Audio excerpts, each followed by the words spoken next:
Hazrat Abu Hurairah radiyallahu anhu states that Allah's Apostle sallallahu alaihi wasallam delivered us a sermon and said, O people, Hajj has become obligatory for you, so you must perform Hajj. A man submitted, O Allah's Apostle sallallahu alaihi wasallam, is Hajj become obligatory every year? He sallallahu alaihi wasallam observed silence until he asked it thrice. He sallallahu alaihi wasallam then said, if I had said yes, it would have become obligatory every year, and you would not have been able to perform it.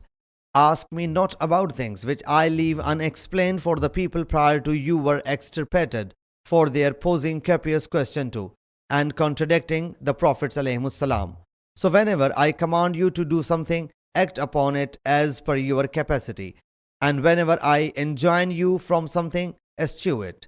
Sahih Muslim Hadees number 3244.